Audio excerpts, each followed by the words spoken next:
Amen. Celui qui ne veut pas, à tapis. Moi, j'irai au ciel. Amen. Et là, quand nous avons arrivé là-bas, il y a Jésus-Christ qui va nous accueillir. Il va nous accueillir. Il y aura une fête, une grande fête de 3 ans et demi. Aucune personne sur la terre n'a jamais fait une telle fête. 3 ans et demi. Vous savez qui vont nous servir? Les anges. Amen. Les anges vont commencer à nous servir. En tout cas, mon assiette est terminée là-bas. Voilà, l'assiette. Il va encore, tu veux quoi? Moi, j'ai fait tel plat. Il va remplir, il vient avec, il te donne, tu manges. 3 ans et demi. Ce n'est pas que tu seras trop rassasié, que tu ne sauras plus manger. Non, là-bas, ce n'est pas comme ça. Tu vas manger pendant 3 ans et demi. Tu manges. Raison pour laquelle nous sommes ici, c'est parce que Jésus-Christ nous a appelés à une grande fête. Les noces de l'agneau. Manquer cela, comme à Lingala chez nous, Balokayo, c'est comme ça que chez nous on dit. Ça dit tu es ensorcelé. Ensorcelé, c'est ça. Ensorcelé. Tu es maudit. Il faut aller au ciel. Nous ne venons pas ici pour passer notre temps. Nous avons le temps d'aller faire n'importe quoi, mais quand nous venons ici, c'est parce que notre but objectif, c'est d'aller au ciel. Amen. Quand il y aura l'enlèvement, que nous soyons comptés parmi ceux qui vont aller dans l'enlèvement. Alléluia. Amen. Aujourd'hui, nous allons voir pourquoi la tempête dans la vie d'un chrétien. Pourquoi il y a tempête dans la vie d'un chrétien. Je vais commencer par définir tempête. Que j'ai défini ça? Amen. Bon, après, je vais lire la suite. Alors, qu'est-ce qu'il y a la tempête? Moi, j'aime bien qu'on fasse comme ça. Pour la meilleure compréhension, n'est-ce pas? Alors, une tempête désigne une grande agitation. Amen. Amen.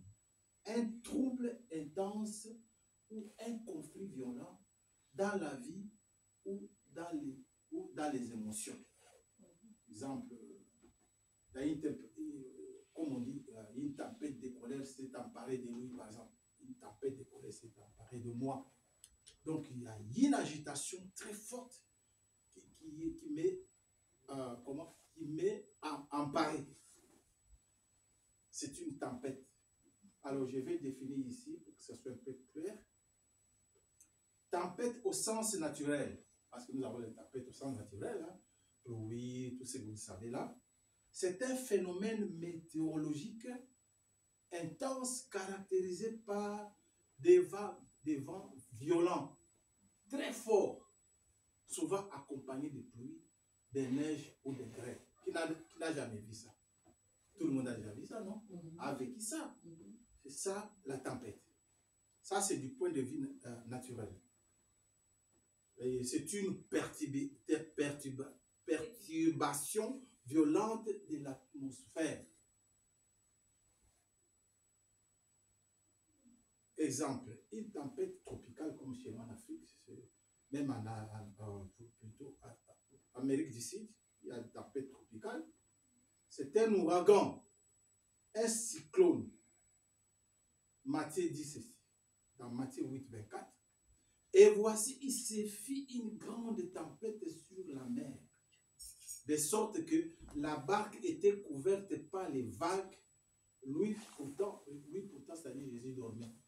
Comme on vient de prier ici. Jésus était là quand la tempête était arrivée. Et il dormait dans le calme, dans le baraque là. Il était là. Mais les vents violents sont arrivés qui soulevaient l'eau et s'entraient dans la barque. Ils ont commencé à crier, maître, réveille-toi, car la tempête est là. L'eau est entrée. La tempête pour chacun de nous, c'est le problème qu'il a, un problème fort pour lui, qu'il n'arrive pas à résoudre. Il faut l'intervention de Dieu. Comme ces gens-là, le disciple de Jésus, ont réveillé Jésus. Réveille-toi, passe ici. Sinon, si tu ne te réveilles pas, nous sommes morts. Tu as un problème qui te dépasse. N'allez plus loin, n'allez pas plus loin. Jésus est à côté. Réveille Jésus. Amen. Amen. Vous Vous suivez ou vous ne suivez pas? Amen. Réveillez Jésus quand vous avez un problème qui vous dépasse. C'est ça la tempête dans votre vie. C'est une tempête. Ça vous dépasse. Jésus n'est pas là, n'est pas loin. Il était dans la barque avec les disciples. Réveille-toi. Réveille-toi qu'il y a un problème. Et c'est un problème difficile pour toi. Il ne faut pas croire que Jésus t'a abandonné et il est loin de là où tu es. Non, il est là. C'est toi maintenant de les réveiller. Maître, Seigneur, réveille-toi. J'ai un problème de maladie. J'ai un problème de tel péché. Je n'arrive pas à abandonner. Réveille-toi pour me secourir. Parce qu'il y a une tempête. Cette tempête, c'est la tempête de maladie. Cette tempête, c'est de tel péché que je n'arrive pas à abandonner. C'est une tempête pour toi parce que tu n'arrives pas à abandonner. D'accord? Alors, tempête au sens spirituel. Dans la Bible ou les langages spirituels, une tempête peut représenter, écoutez, peut représenter quoi? Des épreuves soudaines dans la vie d'une personne. Il y a des épreuves qui arrivent dans la vie, mais des épreuves qui sont vraiment au-dessus de ta force. Quand ça vous arrive, il ne faut pas chercher loin. Réveillez Jésus. Amen. Réveillez qui? Jésus. Quand il y a un problème de réveiller Jésus, il est là. Comme il était dans la barque, il est aussi à côté de toi. Amen. Toi, réveille-le par ta prière. Mm. Amen. Amen. Okay. Des troubles, tempête au sens spirituel, ce sont des troubles ou conflits qui secouent la foi, la famille, le cœur ou la société. Ça peut te secouer ta foi au point que tu commences à te dire que moi j'abandonne ces choses-là.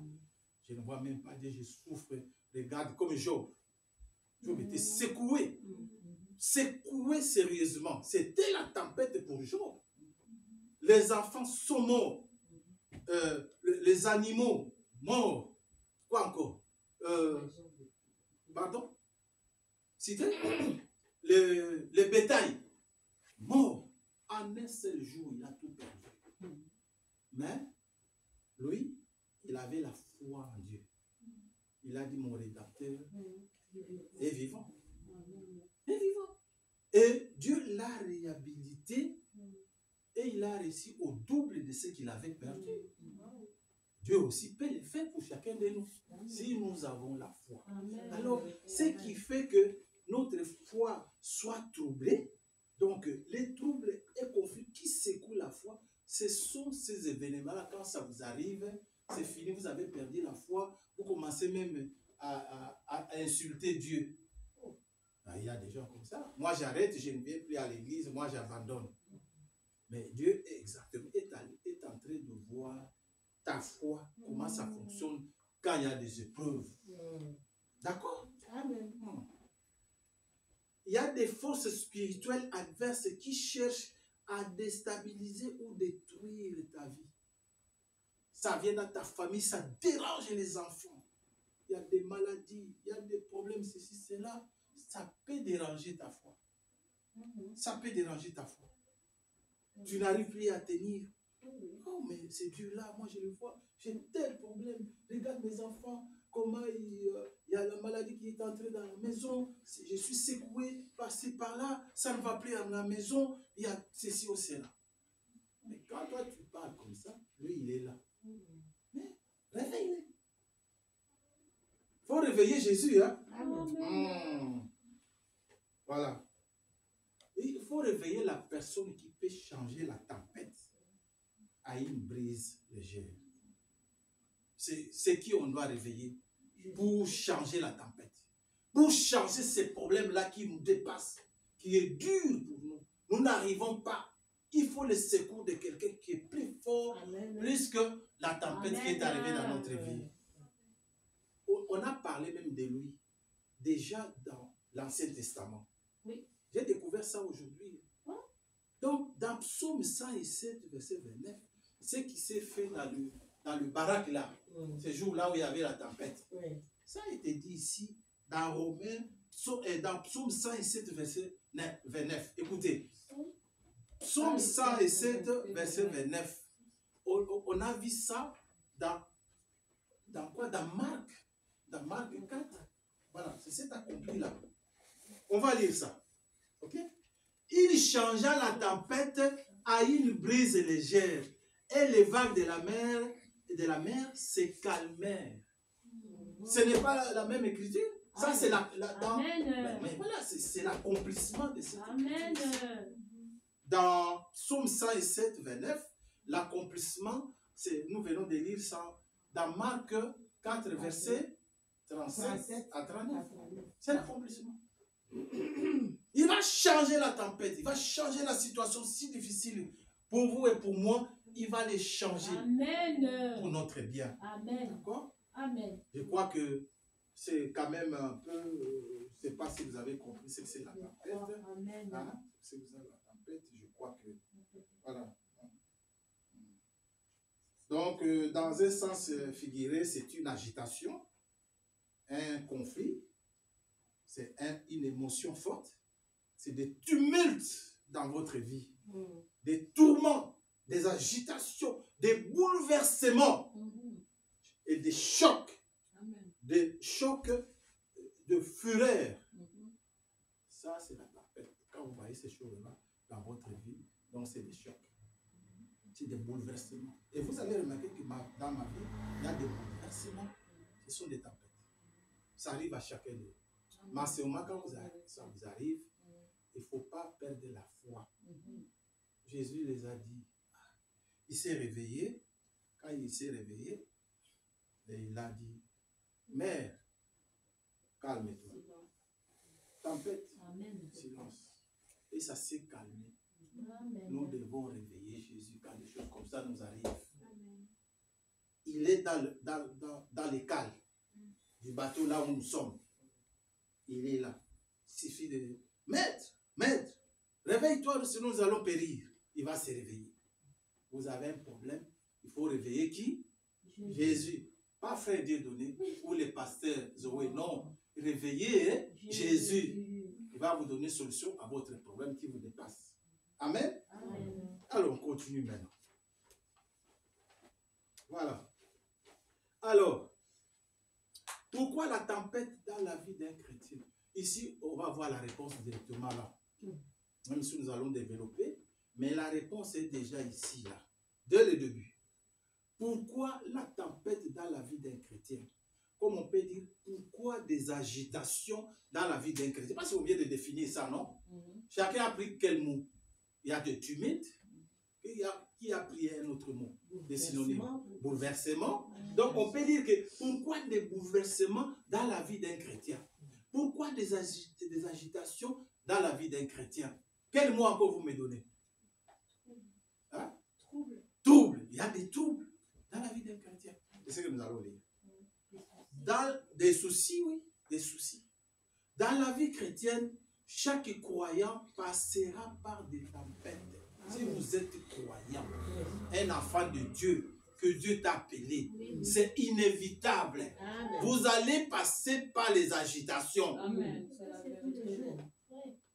Que tu les veilles ou pas. Mais nous allons voir les raisons pour lesquelles il faut passer par là. Pourquoi il permet ça? Cette tempête ne signifie pas que Dieu t'a abandonné. Non. Mais qu'il veut, voilà pourquoi il permet les tempêtes. C'est ça la réponse maintenant. Pourquoi? Parce qu'il veut t'éprouver. Ça c'est un.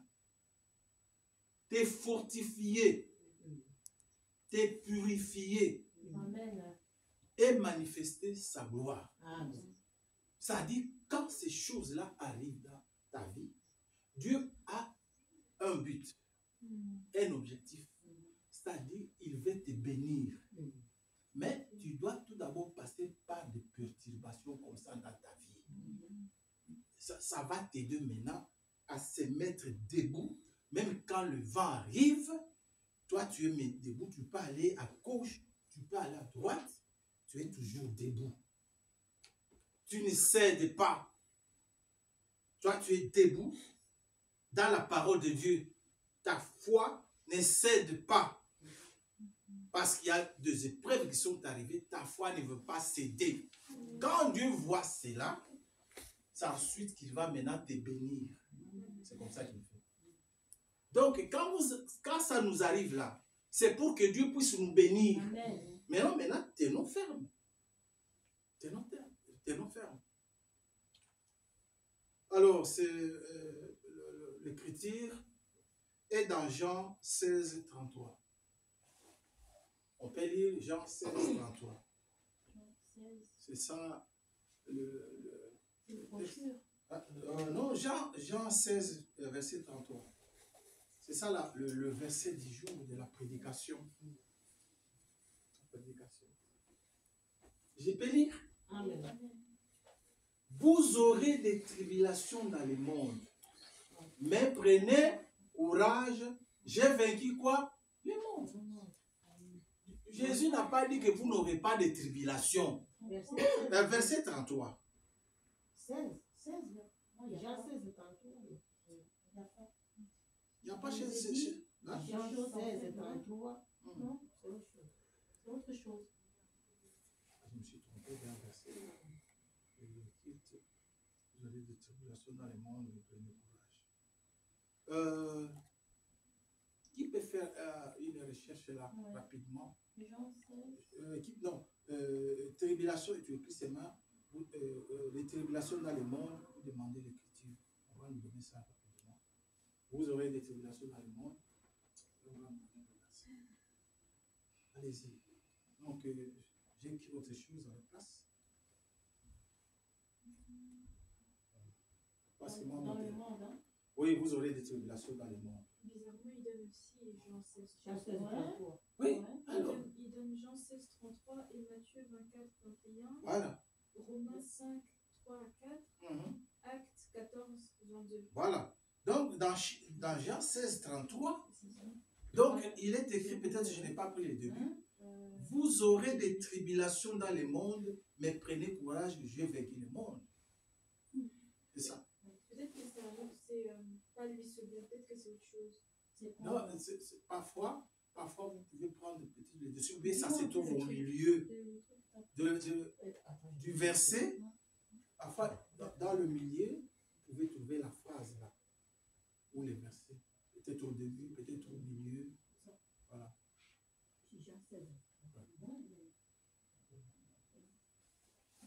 Allô? Ok.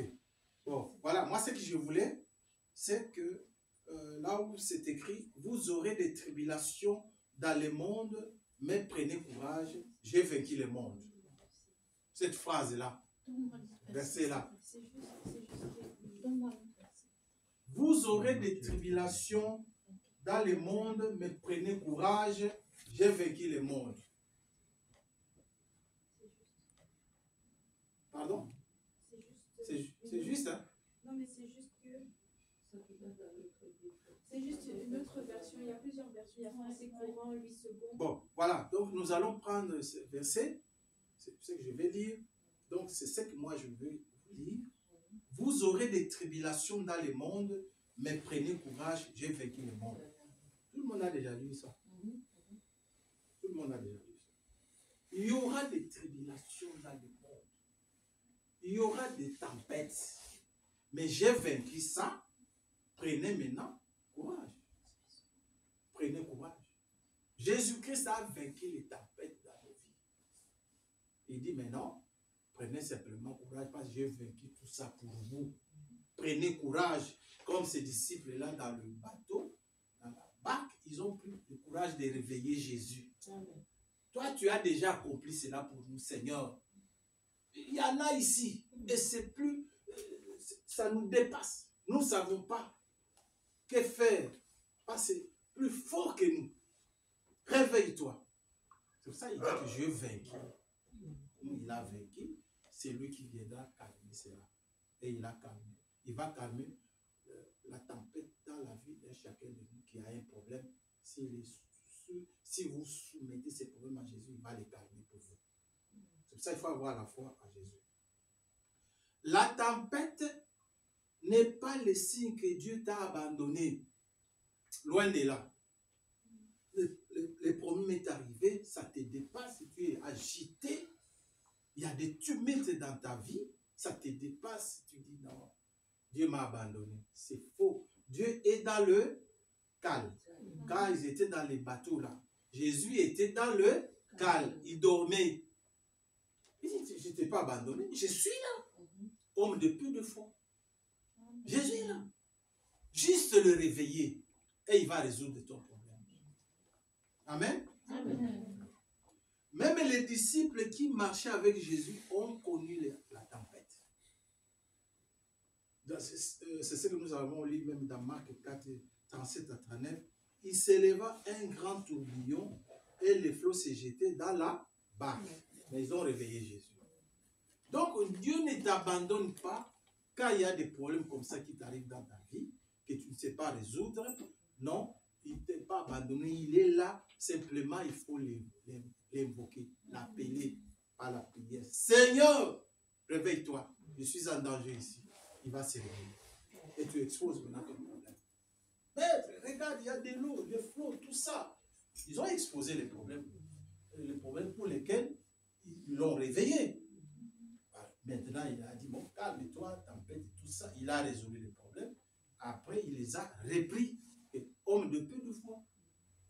D'accord? Parce que lui, il était là. Alors, la présence de Jésus dans la barque n'a pas empêché la tempête. La présence de Jésus dans ta vie, cela n'empêche pas les tourbillons dans ta vie, les tempêtes. Ça ne va pas, comment on peut dire ça? Ça ne va pas empêcher la tempête et les problèmes d'arriver dans ta vie. Il ne faut pas croire quand on va aller, comme nous allons là, nous marchons vers le ciel, donc c'est en dormant, donc dans une facilité. Non. Non, non. Il y aura toujours des tempêtes, des épreuves, parce que Jésus a besoin de tester toujours notre foi pour que si nous vaincons, lui, il va faire quoi? Il va nous bénir. C'est ce qu'il fait. Il va nous purifier. Ces choses-là nous appellent encore la purification dans notre vie. Il y a d'autres choses qui vont partir. Moi, j'ai déjà passé par cette épreuve. Ah, cette chose-là, pour moi, c'est fini. Donc, tu es maintenant au-dessus de cette chose-là. C'est Dieu qui fait ça pour que tu puisses vaincre cela.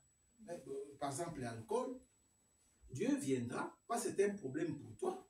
Il vient, il va détruire cela, il va enlever cela. Maintenant, pour toi, comme Jésus l'a déjà fait, ce n'est plus un problème pour toi, il l'a déjà résolu. On te donne là, non, je n'ai pas envie. Tu vois ça, tu dis non, je n'ai plus envie. C'est Jésus qui a fait ça. Donc, il est en train de te nettoyer. C'est ça le but. Il te nettoie. Il te donne la force. Il te donne la foi pour que tu puisses vaincre. Amen. D'accord? Amen. Alors, dans un sermon du prophète, il y a ici plus que Salomon. De 1962, paragraphe 36, qu'est-ce que le prophète dit? Les tempêtes ne signifient pas que Dieu vous a quitté. Amen. Amen. Parfois, il permet ces tempêtes pour que vous voyez sa main se manifester. Amen. Ça cause de cela. Ah oui. Il veut, donc tu vas voir la main de Dieu se manifester. Il t'a envoyé ça, cette tribulation, pour que sa main, sa puissance puisse se manifester, que tu puisses quoi? Les glorifier. Amen. Merci Seigneur Dieu Jésus. Oui. Comme vous avez prié pour moi ici. C'est une tempête. Amen. Maintenant, si Dieu guérit, moi je vais le louer. Amen. C'est ce qu'il veut. Cela est arrivé. Il y a des choses, même j'ai entendu déjà parler, il y a des choses que Dieu permet seulement pour manifester sa puissance. Amen. Ah oui. Mais si donc il te donne une maladie grave, les gens disent c'est fini pour la personne, mais Dieu l'a fait pour sa gloire. Et il va guérir. Et la personne, c'est même quand on avait parlé de la création, les attributs de Dieu. Il faut que Dieu te montre qu'il guérit, il sauve. Il faut qu'il y ait un problème qui arrive dans ta vie pour que lui intervienne afin que tu vois que c'est lui qui guérit, c'est mon guérisseur, c'est lui qui me sauve, et c'est un sauveur. C'est pour ça qu'il permet certains problèmes dans nos vies. Mais il ne faut pas à ce moment-là commencer à dire non, Dieu m'a abandonné, il ne t'a pas abandonné. Il fait ça pour sa gloire, pour que la puissance de Dieu puisse se manifester, afin que tu puisses rendre témoignage. Amen. Amen. Voilà Dieu. La tempête révèle ta foi et ta maturité spirituelle. Ah oui. C'est pour que Dieu voie que tu as grandi. Amen. Amen. Tu vas voir comment tu vas réagir. Tu vas trembler ou bien tu vas fuir ou bien tu vas abandonner la foi. Il te regarde. Les problèmes sont là. Ta réaction c'est quoi? Amen. Ah oui. Écoutez ce qu'il dit. Je ne sais pas si je me suis trompé. Dans Jean 1, 2 à 4. Mes frères, regardez comme un sujet de joie complète les diverses épreuves. Ici, on nous dit, hein, il faut regarder ces épreuves-là comme un sujet de joie plutôt. Amen. Amen. Un sujet de joie. Pourquoi? C'est parce que tu comprends bien que Dieu viendra me délivrer de cette épreuve. Et toi, tu vas les glorifier. Il a envoyé ça pour que tu puisses les glorifier. D'accord? Les tempêtes révèlent la profondeur de ta foi. Ce n'est pas quand tout va bien qu'on reconnaît un vrai chrétien. Un vrai chrétien, on ne reconnaît pas seulement quand tout est bien dans la vie, la joie. J'ai besoin d'1 million, tu as 1 million, des maisons, il y en a beaucoup, des hôtels, tout ça, des bateaux, des avions. Là, ça va, ça c'est Dieu. Dieu n'agit pas comme ça. Dieu n'agit pas comme ça. Tu vas aller au ciel avec des choses comme ça. Non, il va travailler ta foi. Voilà. La tempête révèle ta foi et ta maturité. Amen. Mes frères, regardez comme un sujet de joie complète les diverses épreuves. Le tempête révèle la profondeur de ta foi. Ce n'est pas quand tout va bien qu'on reconnaît un vrai chrétien. Mais quand tout va mal, et qu'il garde quoi? Sa confiance en Dieu. Amen. C'est là où on va te reconnaître que ça c'est mon fils. Ah oui. C'est quand tout va mal. Ah oui. C'est la vérité. Gloire à Dieu. Quand tout allait mal dans la vie de Job, il a vu que ça c'est mon fils. Parce qu'il a testé sa foi. Ah oui. Amen, amen, amen. Les tourbillons sont arrivés. Il est resté ferme, mon rédempteur est vivant. Amen. C'est ce que Jésus veut. Oui. D'accord? Quand ça arrive, sache bien que sois dans la joie que l'épreuve est arrivée. C'est pour me tester, pour voir si vraiment je tiens. J'ai la foi en Dieu et Dieu va te bénir. Amen. Okay? On a donné un exemple de Job. L'Éternel a donné et l'Éternel a ôté. Que le nom d'Éternel soit béni. Ce n'était pas facile. Non. Tes enfants, il en avait 7. Morts dans 7 jours. Dans un seul jour. Tous les bétails partis. Ces maisons brûlées. Mais lui, écoute ce qu'il dit. L'Éternel a donné. C'est lui qui a donné les enfants. Les maisons, les bétails. L'Éternel a donné. Et l'Éternel a ôté. Il a repris ça. Qu'est-ce qu'il dit? Que le nom de l'Éternel soit béni. Amen. Ah, quand Dieu a entendu ça, il dit, bon, voilà, c'est ce que je voulais. Amen. Alors, multiplication fois 2. Parce que Dieu est Dieu de multiplication. Amen. Jésus a multiplié les pains. Amen. Jésus a multiplié les poissons. 5000 ont mangé. Notre Dieu, il est tout puissant. Amen. Le prophète dit, essaye. Paragraphe 27 à 28. Chaque fils qui vient à Dieu doit être éprouvé. Dites Amen. Amen. Vous serez éprouvé. Ah, si vous n'êtes pas éprouvé, vous n'êtes pas fils ou fille de Dieu. Amen. D'accord? Dieu n'a jamais promis un lit de roses. Un lit de roses. Mais une vie de combat.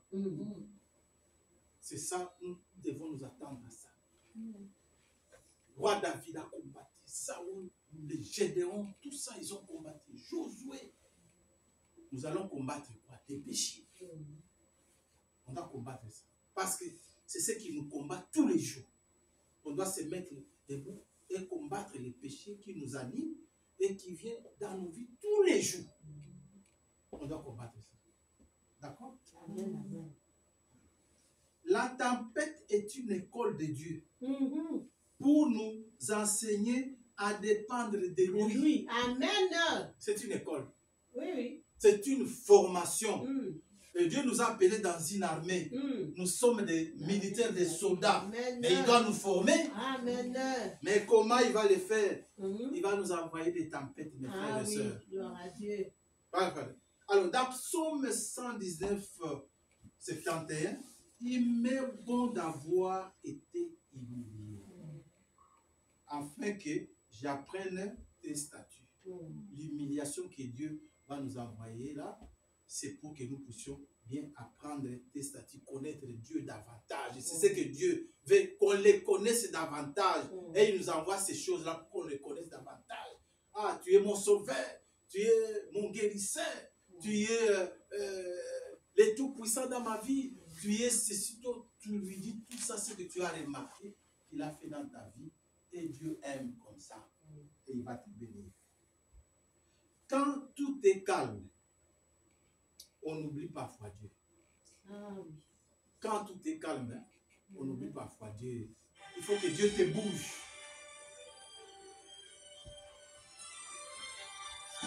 Alléluia. Amen. Quand tout est calme, on oublie parfois Dieu.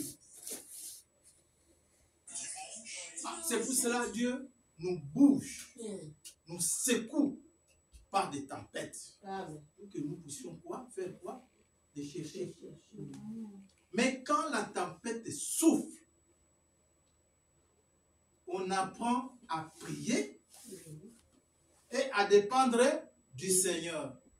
Ça, c'est ce moment-là qu'il y a des problèmes comme ça, des agitations, des tempêtes qui sont arrivées, qui viennent dans notre vie. C'est à ce moment qu'on commence à chercher la face de Dieu. C'est pour ça qu'il permet toutes ces choses-là. Pour que vous puissiez faire quoi? Chercher sa face. Amen. Amen. Alors, exemple de celui qui a connu la tempête, de Jonas. Vous avez suivi déjà ou bien vous avez lu l'histoire de Jonas? Amen. Hein? Amen. Pierre, mon frère Pierre, tu as déjà lu ça? Non? Non, je pense pas. Moi, j'ai ça mais en dessin animé. Je vois comment... mais je t'ai dit, moi je regarde ça. Quand je parle maintenant là, je vois ces dessins animés là. Je vois Jonas qui est assis quelque part dans la brousse où il y avait un arbre et tout ça. Et Dieu vient lui donner la permission de partir à Ninive pour aller annoncer son message. Lui, il refuse. Il dit, non, papa, ce sont des étrangers. Lui, il pensait que Dieu lui donne un message pour aller chez ses frères, les Juifs. Il dit, non, toi, c'est là-bas que tu vas aller parce que c'est une ville que moi, je vais sauver. Il y a des âmes là-bas. Tu vas là-bas. Il refuse. Il va dans une autre direction. Et qu'est-ce qu'il fait? Il entre dans un bateau qui allait à Tarsis. Il paye son billet. Il rentre dedans. Il fuit Dieu. L'homme fouillant la face de l'Éternel. On ne peut pas fuir Dieu. Quand Dieu te donne une mission, commission, que tu le veilles ou pas, il ne changera personne, c'est toi qui iras. Aussi longtemps que tu t'entêtes, tu vas souffrir dans ta vie. Jonas a souffert. Croyez fuir Dieu. On ne fuit jamais. Quand Dieu t'a appelé, arrange-toi à l'écouter, à le suivre, à obéir. Ah oui. Sinon, toi, tu vas souffrir dans ta vie. Amen. Donc, c'est-à-dire, quand tu as accepté Dieu, ne recule plus. Non. C'est fini, pense à que c'est ta vie éternelle. Tu bouges, Dieu frappe. Tu bouges, il va te frapper sérieux pour que tu reviennes. Il est entré dans le bateau et Dieu a fait souffler le vent. Il y a eu des flots qui est entré maintenant dans le bateau. Les bateaux voulaient maintenant couler. Et le capitaine là, il appelle, mais que chacun de nous puisse crier à son Dieu pour nous sauver de cette tempête. est-ce qu'il n'y a-t-il pas quelqu'un ici qui nous a apporté malheur dans ces bateaux? Mais Jonas était là. Il est allé se cacher dans le cal là. Il est allé se cacher comme Jésus était dans le cal. Il est allé se cacher là. C'est lui qui avait la solution là devant tous ces gens-là. Pas celui qui avait des problèmes. Il fouillait Dieu. Il dit bon voilà, toi fouille. Même partout j'y t'aurai. Il entre là-bas, les bateaux ça ne va pas flotter. Donc les bateaux allaient couler. Ils ont commencé à jeter des marchandises pour un peu alléger. Ils croyaient que c'était la solution. Ce n'était pas la solution.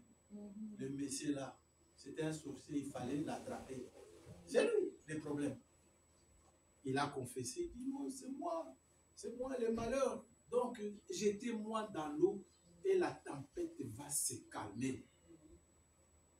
On l'a pris, on l'a jeté dans l'eau. Effectivement, la tempête s'est calmée. Et il croyait que bon, aller dans l'eau, quelqu'un peut accepter même de mourir pour ne pas servir Dieu. Ouais, ça, je ne comprends pas. Dieu t'envoie, tu ne veux pas, tu acceptes même si je vais mourir, que je meure, mais aller servir Dieu, je ne veux pas. Dieu, quand il te choisit, c'est fini. Tu restes son serviteur, tu iras, que tu le veuilles ou pas. Qu'est-ce que Dieu a fait? Il a envoyé un gros poisson dans la mer et il a avalé Jonas. Et il a conduit Jonas jusqu'à Ninive. Quand il est arrivé avec lui à Ninive, il a vomi et il a dit maintenant, va là où je t'ai envoyé. Maintenant, Ninive n'était plus loin. Et il est allé. Et la tempête s'est arrêtée. Et il a accompli la volonté de Dieu. C'est lui qui était maintenant humilié, il voulait humilier Dieu, Dieu l'a humilié. D'accord? Il faut, quand Dieu t'appelle, accepte l'appel de Dieu, suis-le. Ne fais pas comme Jonas, faisant comme Jonas, qu'on appelle le prophète rebelle. On ne se rebelle pas à Dieu. Si vous rébellez, c'est vous qui avez, vous allez connaître des problèmes dans votre vie. Acceptez l'appel, marchez avec Dieu. Il ne faut plus reculer. D'accord? Ne reculez comme vous êtes là. Ne reculez plus jamais. Ne recule pas dans ta vie. Il faut aller toujours de l'avant, suivant les pas ensanglantés de Jésus qui nous conduit à la vie éternelle. Amen. Amen. Amen. L'exemple de... alors, nous savons que toutes ces choses, j'étais... Voilà. Nous avons parlé de ça. Dieu permet les difficultés pour attirer votre attention. Voilà. Bientôt, on va tirer là. Bon, nous continuons. Dieu permet les difficultés. D'accord? Pourquoi? Pour attirer votre attention. Des fois, Dieu permet ça pour qu'il attire ton attention vers lui. Dieu veut qu'on lui fixe les yeux. Toujours lui. D'accord? Parfois, il doit secouer un peu la barque pour que vous les regardiez à nouveau. Il secoue un peu avec un peu de la tempête. Et tu reviens, Seigneur, Seigneur, sauve-moi. Sauve. C'est Dieu qui fait ça. Il te secoue un peu parce que tu dors. Allez, va dans la prière. Va chercher ma face. Il t'envoie un problème qui te dépasse. Sans seulement tu commences à le chercher. C'est Dieu qui fait ça. Amen. La tempête est le chemin vers une grande victoire. Amen. Amen. La tempête, là, les difficultés, là, les tourbillons, toutes ces souffrances, les épreuves. Ici, on dit que la tempête est le chemin vers une grande victoire. Ça c'est qu'on a dit ici. Pourquoi la tempête dans la vie d'un chrétien? C'est pour que Dieu puisse nous conduire à une grande victoire. Amen. Amen. Alors, on va continuer.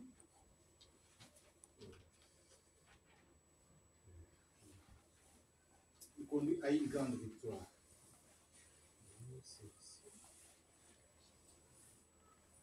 Voilà, une grande victoire. Dans Romains 8, verset 28, nous savons que toutes choses concourent au bien de ceux qui aiment Dieu. Tout ce qui vous arrive là, ça concourt à votre bien, parce que c'est Dieu qui envoie ça pour qu'il puisse te bénir, qu'il puisse te conduire à la victoire. Tout ce qui t'arrive là, ça concourt à ton bien. Il ne faut pas prendre ça en mal. Telle chose m'est arrivée, donc c'est que Dieu ne me connaît pas, Dieu m'a abandonné. Non, c'est pour ça te conduire à une grande victoire. Dieu va te bénir. Amen. Après les épreuves là. C'est pour ça qu'il faut tenir ferme, n'abandonnez pas. Alors, Dieu permet, là on a déjà, chaque tempête, donc chaque tempête, chaque épreuve, chaque tourbillon, difficulté que nous allons voir, écoutez ce qu'on dit, chaque tempête cache une bénédiction derrière les nuages. Quand ces difficultés-là arrivent, ça cache une bénédiction. Ah oui. Et toi, quand tu vois ça, tu commences à non, moi j'ai abandonné le Dieu. Tu as raté la bénédiction. Ah oui. Amen. Amen. Est-ce que vous me suivez bien? Amen. Donc, quand il y a la tempête qui t'arrive dans ta vie, sache bien que derrière la tempête, il y a une bénédiction.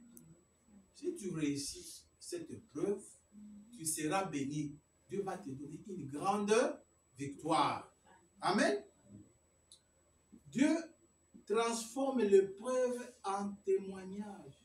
Tu vas témoigner. Amen. J'étais malade, je ne sais pas quel cas, Dieu m'a guéri, je vais maintenant témoigner. C'est Dieu qui a permis cette maladie pour que tu puisses témoigner. Amen. Voilà. Donc, il faut accepter cela et prier maintenant Dieu. Et Dieu va te bénir. Il va rendre la tempête légère. Et toi, tu auras la victoire. Et derrière cette tempête, il y a une bénédiction. Amen. Dieu m'a guéri. C'est une bénédiction. Amen. T'as donné une bénédiction. Alors, exemple, les 3 Hébreux. C'est dans le feu qu'ils ont vu le 4e homme. Les 3 Hébreux, ils étaient à Babylone avec Daniel. Le roi qui était là, Nabucodonosor, on l'appelle. Nabucodonosor. C'était ça le nom.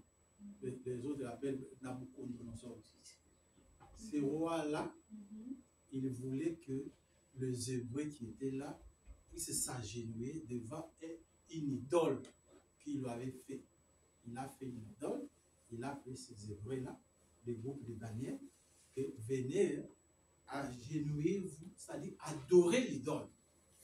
Ils ont dit que nous ne pouvons pas nous mettre à genoux devant l'idole, l'adorer. Nous n'adorons que c'est le Dieu, c'est l'Éternel des armées, notre Dieu, Jéhovah. On ne va pas s'agenouiller. Il ne faut jamais s'agenouiller devant une idole. Jamais.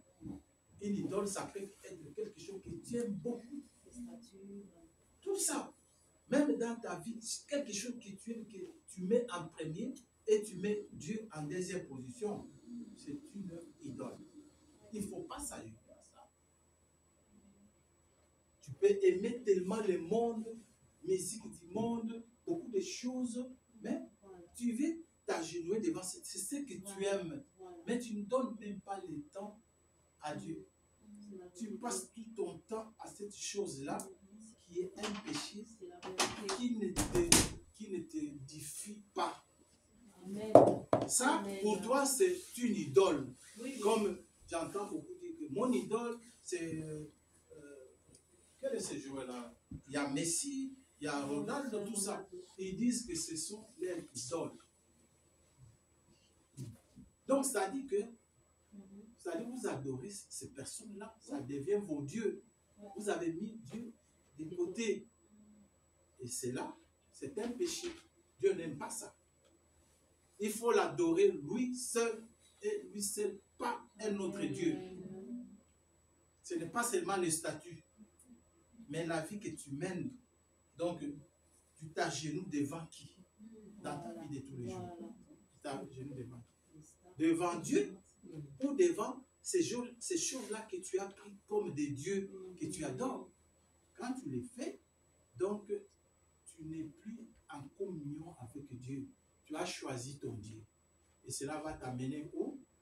En enfer. C'est Dieu qu'on doit adorer. Amen. Amen. C'est Jésus-Christ, notre Seigneur, qu'on doit adorer. Amen. Il y a ceux qui adorent l'argent aussi. Donc, pour lui, l'argent, c'est son Dieu. Il adore l'argent. Dieu, dans sa vie, ça n'existe même pas. Son Dieu, c'est l'argent, il adore ça. Il tue même les gens pour l'argent. Tu veux mettre fourrer tourner là-bas dans ce qu'il fait, où il gagne des millions, il te tue. C'est son Dieu. D'accord? Les 3 Hébreux, ils ont refusé. Et les rois, comme vous avez refusé d'adorer mes dieux là, alors je vais vous mettre dans la fournaise de feu. On a allumé là, il y avait un grand feu. Et ils ont dit que nous n'allons pas plier nos genoux devant ce Dieu là.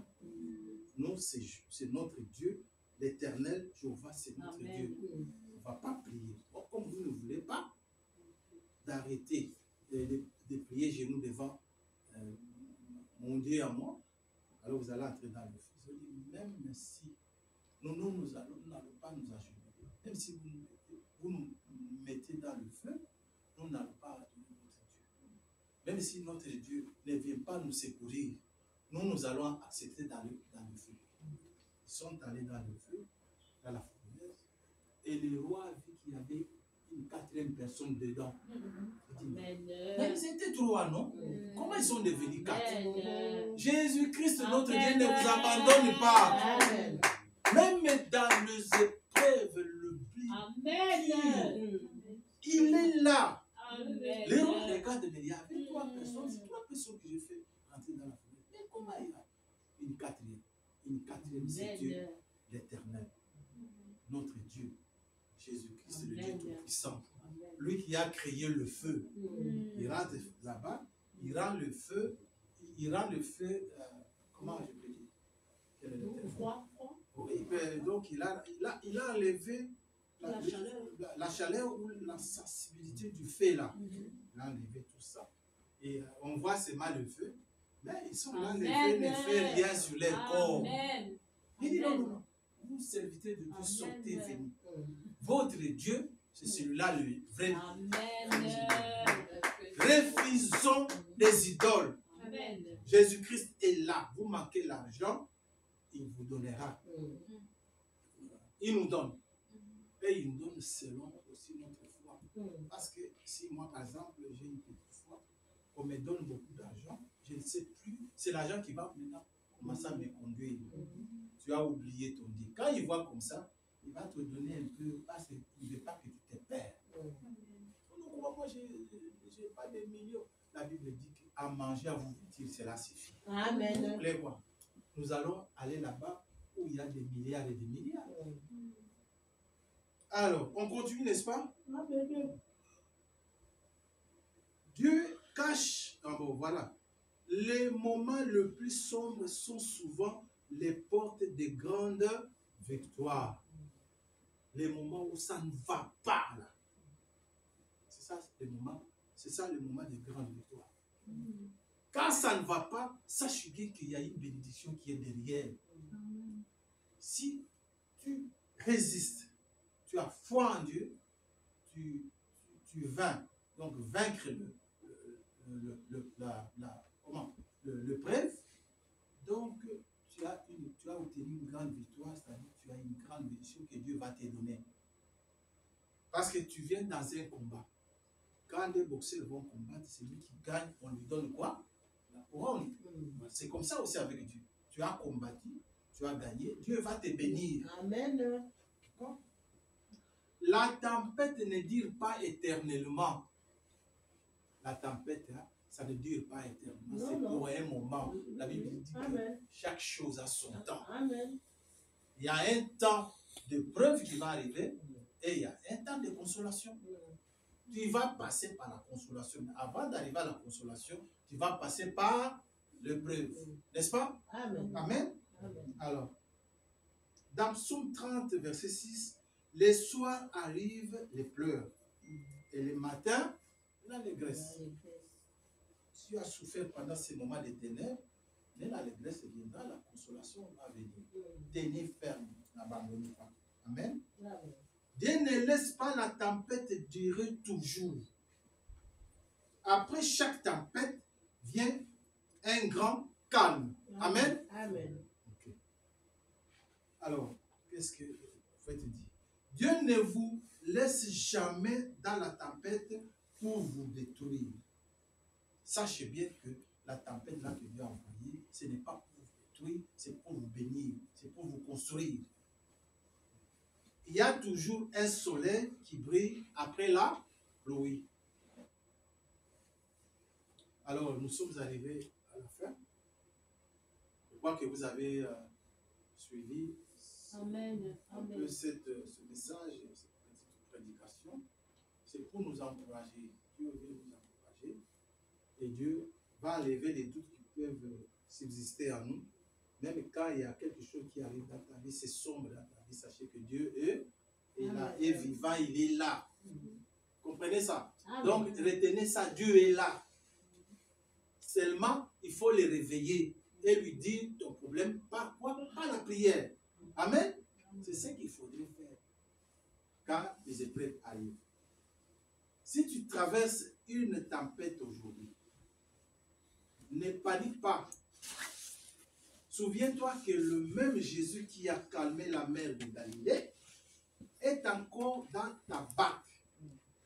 Ne regarde pas à la force du vent, mais à la puissance de sa parole. Chaque tempête a une leçon. Amen. Chaque tempête qui t'arrive a une quoi? A une leçon. A une leçon, une purification et une bénédiction. Amen. Amen. Dans Ésaïe 43, 2, quand tu passeras par les eaux, je serai avec toi. Et le fleuve, ils ne te submergeront pas. Donc, c'est comme ça, mais quel est encore un autre mot? Se noyer, tu ne vas pas te noyer. Même s'il y a des eaux, tu ne vas pas te noyer. Pourquoi? Parce que l'Éternel est avec toi. Amen. Alors, que Dieu va vous bénir et que Dieu vous bénisse plutôt. On est arrivé à la fin. Donc, voilà la prédication d'aujourd'hui. C'est pour nous interpeller. Quand il y a des difficultés qui nous arrivent, sachons bien que Jésus-Christ est à côté. N'allez pas chercher ailleurs. Va dans la prière. Invoque le Seigneur. Dis-lui qu'il y a un problème devant moi que je n'arrive pas à résoudre. Seigneur, au secours. Amen. Il va venir à ton secours. Amen. Amen. Voilà la prédication du jour. Que Dieu vous bénisse. Amen.